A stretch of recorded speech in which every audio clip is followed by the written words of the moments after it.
So we've worked on those equations that kind of, we do in a sense. We went over it together. Now what I want you to do is go ahead and see if you can do number 1 and number 2 on your own. So I'm going to pause the video and let you work on those for all students and then provide your solutions and your steps, okay?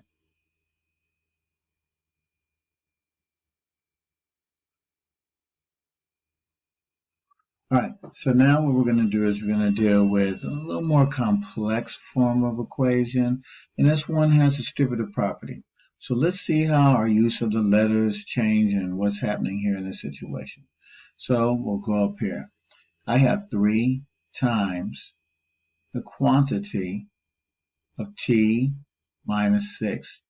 I thought you said it wasn't subtraction. Yes, it's true, but we can say minus 6 here because it's like a mathematical convention, I guess, or something we say or use commonly, but we can also understand that this is still negative 6. Okay, equals negative 8 times the quantity of 1 minus t. All right, let's go in here and apply some smart cuts to help me out. Smart cut, something that's subtraction, the confusing smart cut. All right, so let's look at my sentences. All right, first I would, looks like, see, apply the distributive property. So let's do so. All right, and we see like uno there. So 3 times 1, 3, bring the variable. Done with that. Hey, I got a negative sign here. Well, there's only 1. Therefore, negative here. And then 3 sets of 6, 18. Done on that side. I've got a negative sign here. It's an odd amount, so negative there. 1 set of 8, 8. Done. Notice, 1 negative sign, second negative sign. I have 2 negative signs, an even amount, therefore it's positive. And of course, imposible uno, 1 set of 8, 8t there. All right, so now we've done that. Well, my next sentence, then I would, well, what would I do here? It looks like I would apply an inverse operation. And what am I using on this time? Is it integers and numbers? Nope. It is variables, but it doesn't matter. We can still do inverse operation on both variables and integers / numbers. So we have 3 positives. I need 3 negatives, or if you're into arithmetic, 3 minus 3, nothing. All right. What I do on this side, the left-hand side equal sign, I'm going to do the same thing on the right-hand side over here. So if I had 3 negatives here as well. All right. We're going to use arithmetic. 8 minus 3, 5. If you're going to be algebraic or use integers, 8 positives, 3 negatives, 5 positives. All right. And so now we look at this one, and my next sentence would be, after that I would, and once again, I'm going to have to apply inverse operation. This time, is it on variables? Nope. It's on what? Integers / numbers, however you want to see that. So over here, looks like I have a negatives. Oh, I didn't talk about what looks like side I chose. Looks like I chose for this side to be variables and this side to be numbers. And that is important. I want to apologize for not stressing that, but you do want to choose which side you want variables on and numbers. So let's go back. 8 negatives, 8 positives. Hey, you know I'm going to arrive at 0. So if I was 8 negatives on the number line, I had 8 positives, I'd be back at 0. Arithmetic, 8 minus 8, 0. What I do on the right-hand side equal sign in this situation, or I should say what I did on this side, I do the same thing on the other side of the equal sign. So 8 positives here, 8 positives here. Notice 18 negatives, 8 positives, I've got 10 negatives. And that's why I like you to think of negatives and positives as opposed to addition and subtraction. So we go over here. What am I left with?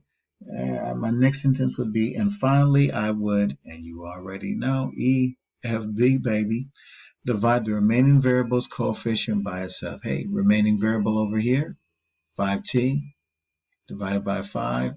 You know, that's impossible. All right. Then we go over here. Hey, notice I have an odd amount of negatives. Therefore, negative. And how many sets of 5 are in 10? There are 2. You can't see all the 2, but there they go right there. And there's my solution to that one, okay? All right, so let's speed this up a little bit because I think y'all are getting the hang of it. Let's go on to the next one. Take a look there. A little different distributive property action, you can notice. This time we've only got one, so I'd do a smart cut here, maybe a smart cut there. And you can see what's happening. Invisible, -5 as opposed to -5 in that situation. Apply distributive property. C. After I apply distributive property, I'm going to combine like terms. Which one is that? A, B. And then notice what I got to do here. I got to do a little inverse operation. Get rid of that. Do the same over here. And then last but not least, FB baby, Y, remaining variable. All right, let's erase this. Go here. Here we go. Let's do some challenges here. Really want to make sure you guys are comfortable with this one. So I want you to go ahead and do actually all these challenges. I'll set the timer for you to work on these, but do all these challenges. We're going to come back and make sure you understand them, all right?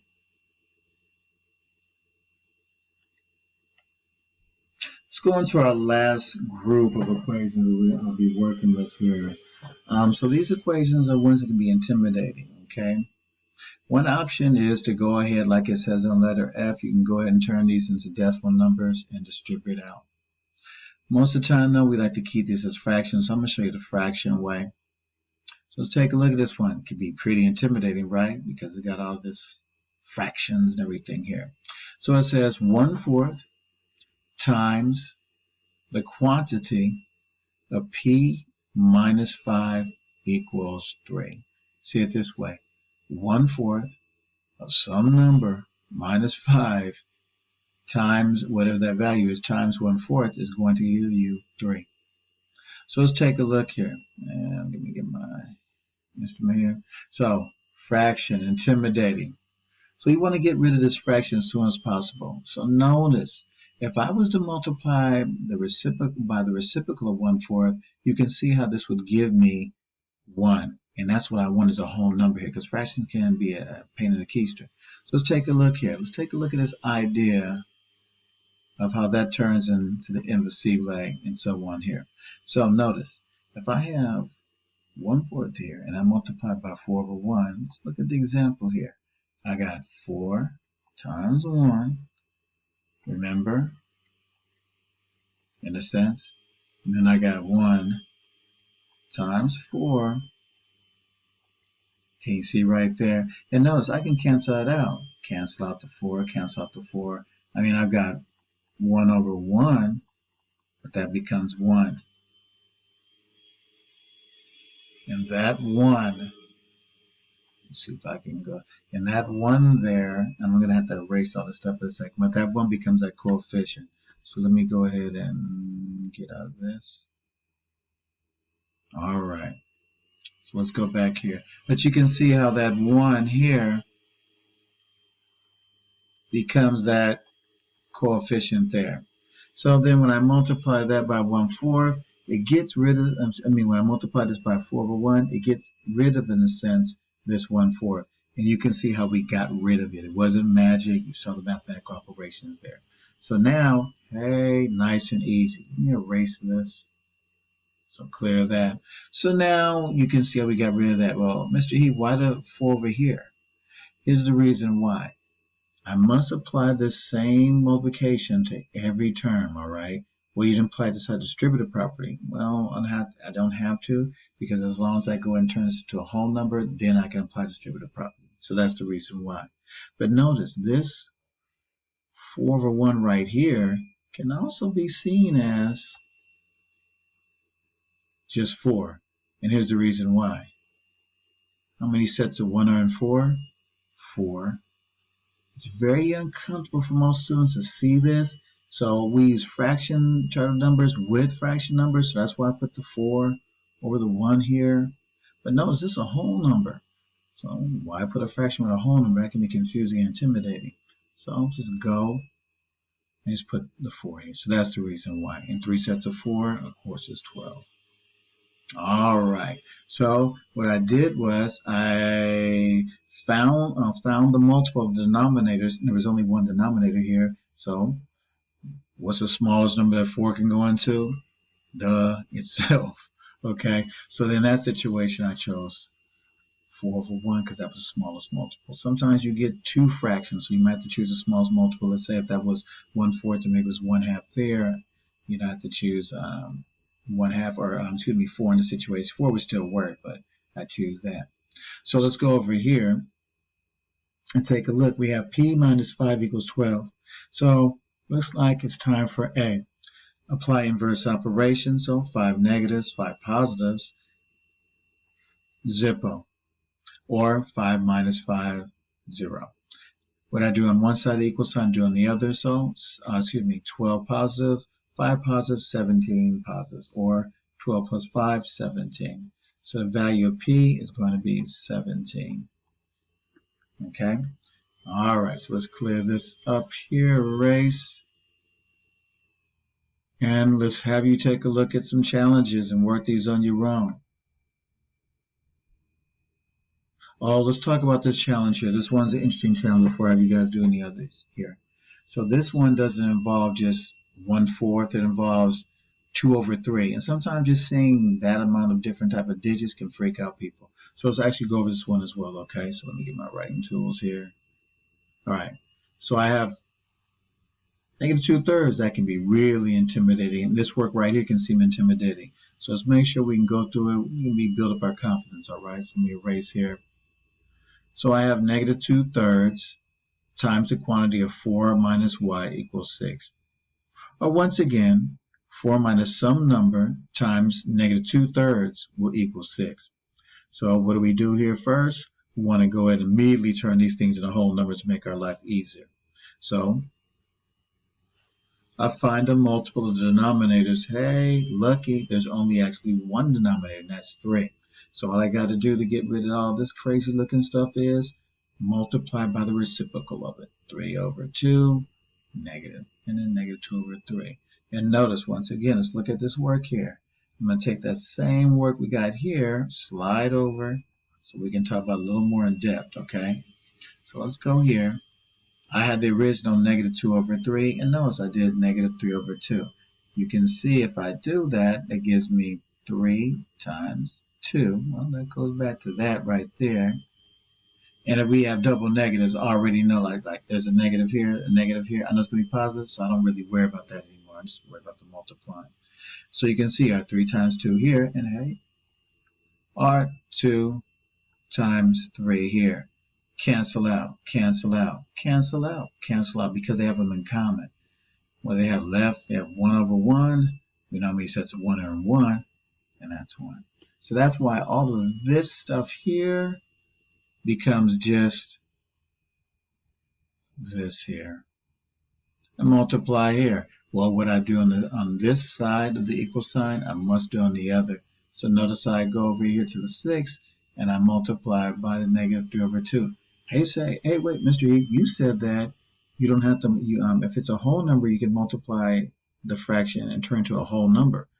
Well, that would be true if I have a 4/1 situation. But notice here, I don't have a 4/1. I've actually got two different numbers, like 3/2. So there is no 1 involved here in the denominator. So because of that, whatever this fraction is, I got to multiply this whole number by this fraction. Now, to make myself feel comfortable, maybe I'll turn that whole number into a fraction, okay, to work that out. So you notice that we go over here. Let's go down, look at this one. I have 1 negative and 1 positive. Okay, so negative. And then notice, 6 times 3 over 1 times 2. Well, really, 6 is really 2 times 3. And then bring the other 3 that's there over, let me put the 1, 2, so y'all don't start tripping. So 1 times 2 there. And notice, goodbye, goodbye. 3 times 3, 9. 9 times 1, 9. And remember, we already had that odd negative there, so that negative sign was already there. So notice, got rid of this nasty looking fraction number here. I also multiplied over here by changing the whole number here into a fraction to make that easier on my eyes and understand better. And this left me with 4 minus y equals -9. Life is easy. So let's go ahead and erase this, okay? Erase. And so now let's finish it out. We went ahead and found the multiple. What do we got to do here? Apply inverse operation. And not only that, finally, I got to do what? Little FB baby. Because you can see, I had the variable here by itself, but it wasn't positive. Okay, the inverse wasn't positive. So divide by -1 here, divide by -1 over here, and it gives me 1 negative. 2 negative, even amounts positive, positive 13. All right, so let's erase. Now let's get you guys some challenges that you can work with. I want you to do all these challenges. Hold on, let me just do all these challenges here that you can see. I'll pause them so you can write them down and work on them. We're going to come back and talk about the answers. All right, let's make this bigger.